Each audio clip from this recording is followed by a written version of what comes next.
Bismillahirrahmanirrahim. Assalamu alaikum wa rahmatullahi wa barakatuh. Dear students, I welcome to all of you in the online class of FEI. I hope you are all fine. Dear students, today we are going to discuss one more important and very interesting topic, that is power of accommodation, and it will be the lecture number 3 of this chapter, Human Eye and the Colorful World. तो dear students, power of accommodation क्या होती है? तो dear students, चलिए देखते हैं कि power of accommodation क्या होती है। तो पहले मैं आपको आई की पिक्चर फिर से दिखाना चाहता हूं। ये जो आई की फिगर है ये फिर से आप देखिएगा स्टूडेंट्स। ओ वेरी ब्यूटीफुल डियर स्टूडेंट्स, आप देखिए ये क्या है। ये आई है, यू नो दैट। तो ये कॉर्निया है, ये क्या है, इरिस है। और ये मुझे बताइए डियर स्टूडेंट्स ये क्या होता है यहाँ पे। Very nice, it is प्यूपिल। यहाँ पे क्या होता है, प्यूपिल होता है। और ये क्या होता है डियर स्टूडेंट्स, जो ये कॉन्वेक्स बाई कॉन्वेक्स है यहाँ पे, ये क्या है, वेरी गुड, ये क्या है, ये कॉन्वेक्स लेंस है। और ये पार्ट से बताइए क्या है, ये तो सिलेरी मसल्स है। वेरी गुड, ये आपको ये भी पता है कि ये सिलेरी मसल्स है। और डियर स्टूडेंट्स यहाँ पे मुझे बताइए क्या है, ये जो इनर मोस्ट लेयर है यहाँ पे, it is known as, very good, it is known as retina. And image formation takes place at retina. Image कहाँ पे बनती है, रेटिना। आप मुझे बताइए डियर स्टूडेंट्स, यहां से एक नर्व निकलती है, उसको क्या कहते हैं, वेरी गुड, ऑप्टिक नर्व कहते हैं, ऑप्टिक नर्व कहते हैं। और जहां से ये ऑरिजिनेट होती है उस पॉइंट को क्या बोलते हैं, उसको बोलते हैं ब्लाइंड स्पॉट। यहां से इसको क्या बोलते हैं, ब्लाइंड स्पॉट। और यहाँ पे वो दूसरा जहां पे उसको क्या, उसमें एक पिगमेंट होता है, यहाँ पे एक पार्ट है आई का, उसमें एक पिगमेंट होता है जिसको ज़ैंथोपिल कहते हैं, येलो कलरिंग का होता है वो, उसका क्या नाम है, यहाँ पे उस पार्ट, उस रीजन को ये येलो स्पॉट कहते हैं। वेरी गुड डियर स्टूडेंट्स, आपने ये भी याद रखा कि उसको येलो स्पॉट कहते हैं। और यहाँ पे ब्लाइंड स्पॉट। डियर स्टूडेंट्स, यहाँ से फिर मैसेज जाती है ब्रेन को थ्रू ऑप्टिक नर्व, और ब्रेन इंटरप्रेट करता है किसको, इमेज को, उस ऑब्जेक्ट की इमेज को। यानी वो आगे क्या होगा ऑब्जेक्ट, तो उसकी इमेज ये ब्रेन पे बनती है। तो ब्रेन इन्हें इंटरप्रेट करता है, पहले इमेज बनती है रेटिना पे, लेकिन रेटिना पे रियल और इन्वर्ट इमेज बनती है, तो फिर ब्रेन उसको इंटरप्रेट करता है एज इरेक्ट इमेज। तो डियर स्टूडेंट्स, ये ऑलरेडी हमने सारा डिस्कस किया है। तो आप बताइए मुझे डियर स्टूडेंट्स, आज का जो टॉपिक है ये है पावर ऑफ एकोमोडेशन ऑफ आई। तो डियर स्टूडेंट्स, यहां से जो ये रेज आते हैं, ये पैरेलल रेज हैं, तो ये डिस्टेंट ऑब्जेक्ट से आते हैं। कहां से, डिस्टेंट ऑब्जेक्ट से। तो इसकी इमेज और इस ऑब्जेक्ट की इमेज कहां पे बनेगी, रेटिना पे।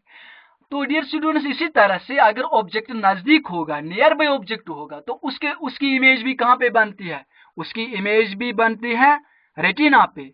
अब चाहे ऑब्जेक्ट दूर हो या नजदीक हो, उसकी इमेज कहां पे बनती है, रेटिना पे। वेरी गुड, रेटिना पे वो इमेज बनती है, because retina acts as a screen for the image formation. तो इमेज कहां पे बनती है, रेटिना पे। अब मुझे बताइए डियर स्टूडेंट्स कि यहाँ पे कोई ऑर्गन ऐसा होना चाहिए जो चाहे दूर ऑब्जेक्ट हो या नजदीक ऑब्जेक्ट हो, उसकी इमेज फोकस करना कहां पे, रेटिना पे। उसकी इमेज बनाना कहां पे, रेटिना पे। तो कोई ना कोई चीज यहाँ पे होना चाहिए कि उन रेज ऑफ लाइट को कन्वर्ज करके इमेज कहां पे बनना चाहिए, रेटिना पे। तो वही यहाँ पे कॉन्वेक्स लेंस करता है। लेकिन कॉन्वेक्स लेंस की फोकल लेंथ चेंज कौन करता है, ciliary muscles. Ciliary muscles change करते हैं किसकी फोकल लेंथ, कॉन्वेक्स लेंस की, जिसकी वजह से फिर लेंस फोकस करता है उन रेज को कहां पे, रेटिना पे, ताकि इमेज बन जाए। यानी चाहे ऑब्जेक्ट नजदीक हो या दूर हो, उन रेज ऑफ लाइट को फोकस करना कहां पे, रेटिना पे, ताकि इमेज बन जाए।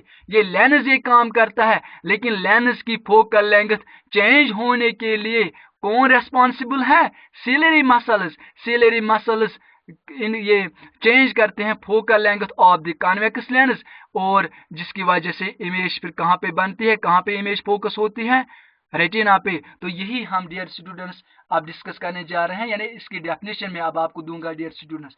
ये देखिए डियर स्टूडेंट्स, ये कोई ऑब्जेक्ट है दूर, इन्फिनिटी पे कोई ऑब्जेक्ट है, वहां से पैरेलल रेज आती है, तो इनको यहाँ पे कन्वर्ज किया, यहाँ पे कन्वेक्स लेंस ने, तो इमेज कहाँ पे बनेगी, रेटिना पे।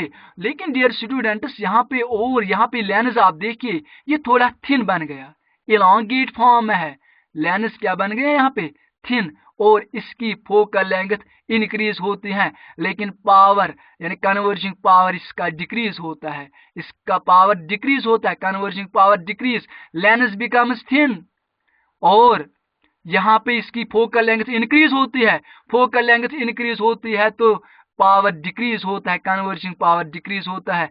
अब डियर स्टूडेंट्स ये देखिए और एक केस हम लेते हैं, यहाँ पे देखिए ऑब्जेक्ट नियर बाय है, ऑब्जेक्ट नजदीक है, तो यहाँ से जो रेज आते हैं आप देखिए कि लेंस जो है ये थिक बन गया, ये थोड़ा मोटा बन गया, थिक बन गया, और यहाँ पे इसकी फोकल लेंथ डिक्रीज होती है, इसकी फोकल लेंथ डिक्रीज होती है, लेकिन पावर कन्वर्जिंग पावर इंक्रीज होता है, ताकि ये इसकी इस ऑब्जेक्ट की इमेज कहाँ पे बनेगी, रेटिना पे, क्योंकि इन रेज को कन्वर्ज करता है, कन्वेक्स लेंस करता है, लेकिन कन्वेक्स लेंस जो बाई कन्वेक्स लेंस है इसकी फोकल लेंथ कौन चेंज करता है, सिलरी मसल्स, वो रेस्पॉन्सिबल है इसकी फोकल लेंथ को चेंज करने के लिए, तो ताकि इस नियर बाई ऑब्जेक्ट की भी इमेज कहाँ पे बन जाए, कहाँ पे पड़ेगी, कहाँ पे पड़नी चाहिए, रेटिना पे, चाहे ऑब्जेक्ट दूर हो या नजदीक हो, तो ये बाई कन्वेक्स काम करता है, और ये इसकी फोकल लेंथ इंक्रीज और डिक्रीज यानी चेंज होती है,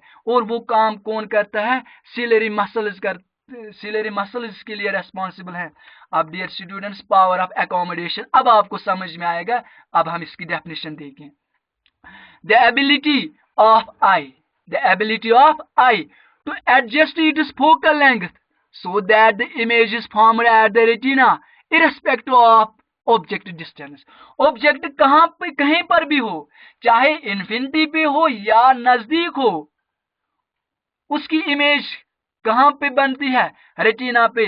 सो this ability of eye adjust its focal length, eye की ये एबिलिटी है, आई की ये पोटेंशियल है, कैपेसिटी है, एबिलिटी है to adjust its focal length, to adjust its focal length so that the image is formed at the retina irrespective of the objective distance,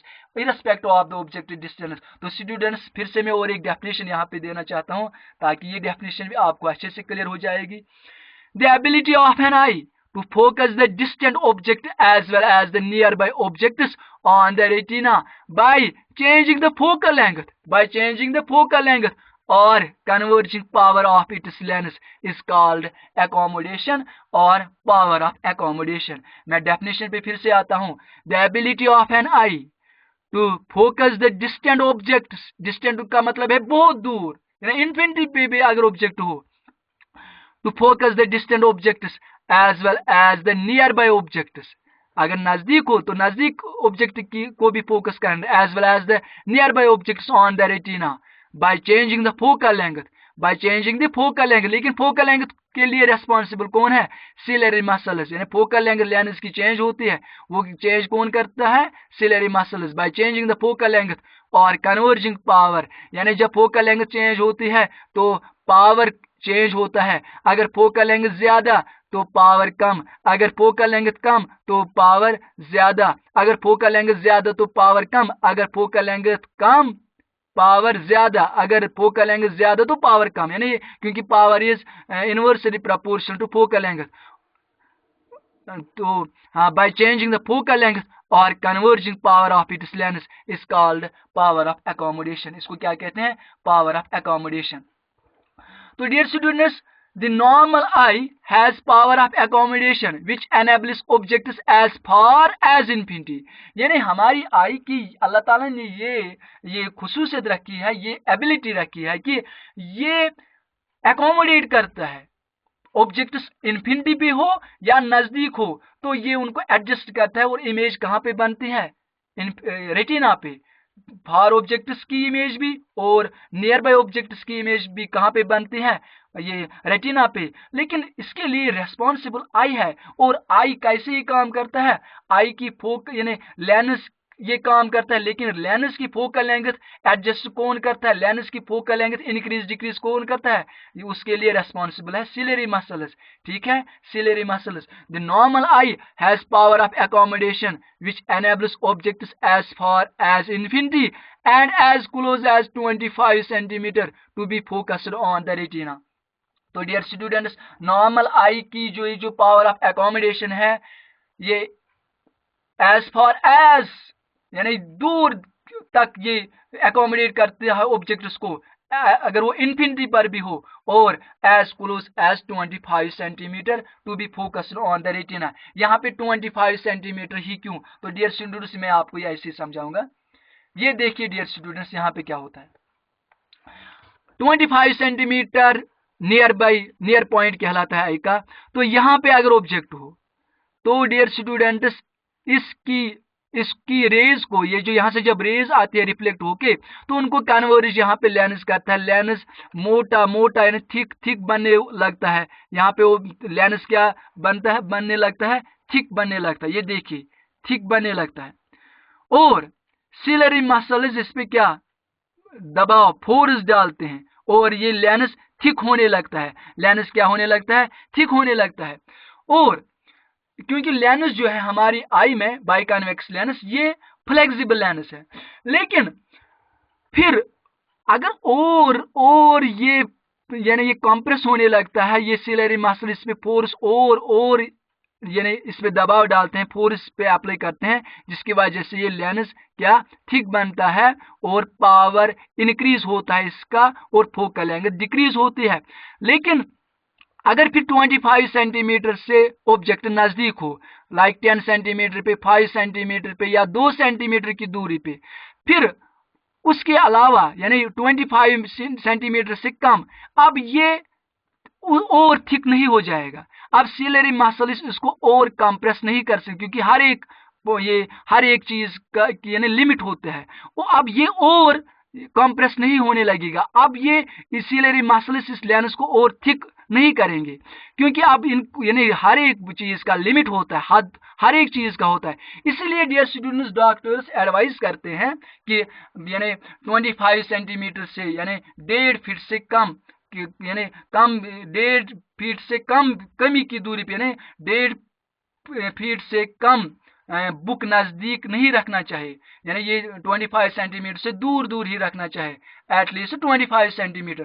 क्योंकि जब हम 5 सेंटीमीटर की दूरी पे, 6 सेंटीमीटर या 10 सेंटीमीटर की दूरी पे बुक रखेंगे, तो हमारी आंखों पे इनको यानी इन पे स्ट्रेस ज्यादा पड़ता है, इन पे ज्यादा स्ट्रेन पड़ता है, तब जाके ये उस ऑब्जेक्ट को देखेंगे। लेकिन स्ट्रेन इन पे ज्यादा पड़ेगा, इन पे प्रेशर ज्यादा बढ़ेगा वो ऑब्जेक्ट देखने के लिए। तो लेकिन फिर तो उससे नुकसान हो जाएगा, उससे क्या हमारी ये आई को डिफेक्ट हो जाएगा, क्योंकि स्ट्रेन जब बढ़ता है तो आई का डिफेक्ट भी बढ़ जाएगा, आई को डिफेक्ट हो जाएगा। तो डियर स्टूडेंट्स, इसीलिए 25 सेंटीमीटर यानी यहाँ पे आपको फिर से क्लियर करना चाहता हूं, जो हम अभी डिस्कस कर रहे थे कि the normal I has power of accommodation which enables objects as far as infinity and as close as 25 centimeter to be focused on retina. The nearest point up to which the eye can see an object clearly without any strain is called as near point. यानी वो point जहां तक हमारी आई एक object को clearly देख सके, तो विदाउट एनी स्ट्रेन, उसको नियर पॉइंट कहते हैं। Near point, the nearest point up to which the eye can see an object clearly without any strain is called as near point. And dear students, for normal eye near point is 25 centimetre. Normal eye के लिए near point कितना है, 25 centimetre. Near point is also known as least distance of distinct vision.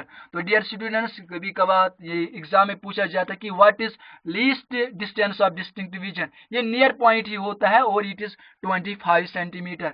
So the nearest point up to which the eye can see an object clearly without any strain is known as near point, also known as least distance of distinct vision. तो dear students, ये कितना है, 25 centimetre. The farthest point from the eye at which an object can be seen clearly is called as the far point of the eye. यानी दूर से दूर तक अगर ऑब्जेक्ट हो तो यानी सबसे ज्यादा दूरी पे भी अगर ऑब्जेक्ट हो तो उसको भी हमारी आई देख सकती है और उस पॉइंट को हम फार पॉइंट कहते हैं. The farthest point from the I eight which an object can be seen clearly, ताकि यानी उस ऑब्जेक्ट को हमारी आंख क्लियरली देख सके, उसको क्या कहते हैं, far point of the I. And for normal I the far point is infinity. Far point कितनी है हमारी आई का, नॉर्मल आई का, वो है इन्फिनिटी. वो कितना है डियर स्टूडेंट्स, इन्फिनिटी. तो डियर स्टूडेंट्स आज हमने डिस्कस किया है कि ये नियर पॉइंट और फार पॉइंट और पावर ऑफ अकोमोडेशन क्या होता है. आई होप कि आपको ये अच्छे समझ में आया होगा. इस टॉपिक के रिलेटेड आपको कोई भी क्वेरी होगी तो आप मेरे से कॉन्टैक्ट कर सकते हैं. फी अमानिल्लाह. अस्सलामु अलैकुम वरहमतुल्लाहि